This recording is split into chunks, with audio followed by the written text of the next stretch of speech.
क्या आपको मालूम है, एक नौजवान 4 दिन और 4 रात चलकर पाकिस्तान से पहुंचा था हिंदुस्तान और बाद में बना था हिंदी सिनेमा का सबसे चमकदार सितारा।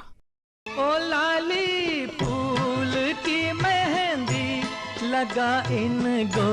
नहीं मालूम? कोई बात नहीं, हम बताएंगे आपको। आप बस कीजिए थोड़ा इंतजार।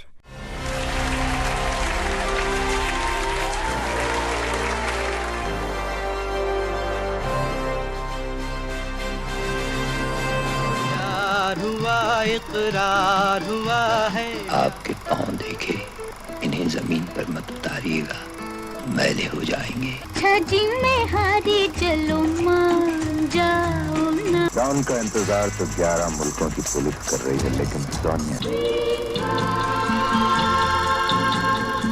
गाता चल ओ साथी गुनगुनाता चल। देखा न करो तुम आईना कहीं खुद की। दोस्तों, इस एपिसोड में हम बात करेंगे कैसे अभिनेता की, जिसे जुबली कुमार कहा जाता है, लेकिन वो जुबली कुमार बने कैसे। अगर इस अभिनेता की कहानी सुनेंगे तो आपको यकीन नहीं होगा कि ऐसा भी हो सकता है। जिस राजेंद्र कुमार को दुनिया एक बेहद तेज सितारे की तरह चमकते देखती थी, वो वास्तव में ऐसे अंधेरे रास्तों से गुजरा था जहां कदम कदम पर मौत थी। क्या आपको मालूम है राजेंद्र कुमार की कहानी? नहीं ना? तो चलिए हम आपको बताते हैं पग पग मौत से भरी रास्तों की कहानी, जिससे गुजरकर वो जुबली कुमार बने थे। दोस्तों, राजेंद्र कुमार का जन्म सियालकोट के सनखातरा में 20 जुलाई 1927 को एक धनी परिवार में हुआ था। राजेंद्र कुमार के दादा छज्जूराम तुली का सनखातरा कस्बे में बहुत बड़ी हवेली थी और कपड़े का विशाल कारोबार था। कहने का मतलब ये कि राजेंद्र कुमार एक दौलतमंद परिवार में पैदा हुए थे। राजेंद्र कुमार के पिता लक्ष्मीचंद तुली कराची में कपड़ा व्यवसाय संभालते थे। दोस्तों, जब राजेंद्र कुमार लाहौर के हेले कॉलेज में स्नातक के दूसरे वर्ष में थे तो भारत विभाजन की घोषणा हो गई। 3 जून 1947 को दिन के 4 बजे गवर्नर जनरल और वायसराय लॉर्ड माउंटबेटन ने भारत विभाजन की घोषणा कर दी। इसके बाद दोनों तरफ के लोग एक दूसरे की जान के प्यासे हो गए।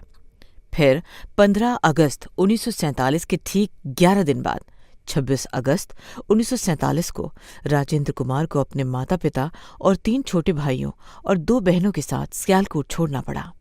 वहां से उन्हें भागकर सुरक्षित भारत आना था।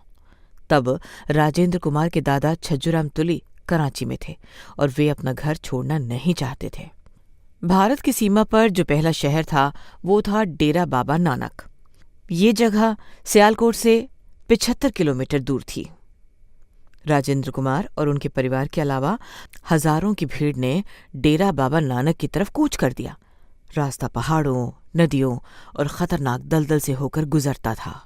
कहा जाता है तब राजेंद्र कुमार अपने माता पिता और भाई बहनों के साथ रास्ते में थे तो बारिश शुरू हो गई। क्योंकि ये अगस्त का महीना था, बारिश का मौसम। कहा जाता है राजेंद्र कुमार अपने माता पिता और भाई बहनों के साथ 4 दिन और 4 रात उस खतरनाक रास्ते पर चलते रहे, बारिश की बूंदें और ठंड झेलते हुए। रास्ते में ऊंचे पहाड़ थे, उफनती नदियां थीं और खतरनाक जंगल भी थे। कहा जाता है इस खतरनाक रास्ते, बेरहम मौसम और भूख प्यास ने सैकड़ों लोगों को मार डाला। राजेंद्र कुमार अपने 2 साल के छोटे भाई को कंधे पर उठाए चलते रहे, इस सोच के साथ कि वो अपने परिवार के साथ चलते जाएंगे। रास्ते में रावी नदी आई। कहा जाता है जब सभी नदी के इस पार ही थे तो छोटे भाई की धड़कनें बंद हो गई। माता पिता ने मान लिया कि उनका 2 साल का बेटा रंजीत उन्हें छोड़कर चला गया।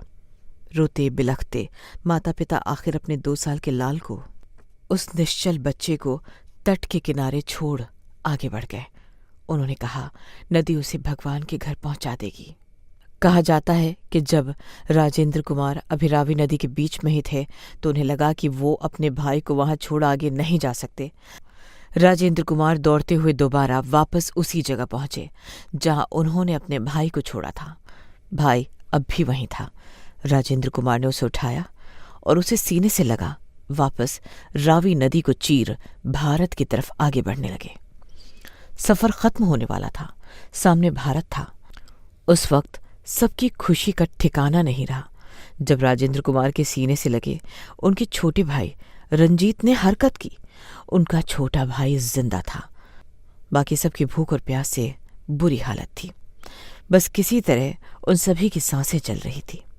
सबने आगे चलना जारी रखा और आखिर देर शाम राजेंद्र कुमार अपने माता पिता और 3 छोटे भाइयों और 2 बहनों के साथ डेरा बाबा नानक पहुंचे। सभी जिंदा थे। इस एपिसोड में आज इतना ही। अगले एपिसोड में आपसे फिर होगी मुलाकात। तब तक के लिए हमें इजाजत दीजिए। नमस्कार।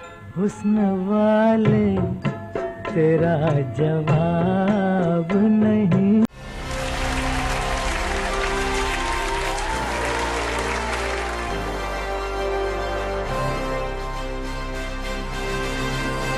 प्यार हुआ इकरार हुआ है।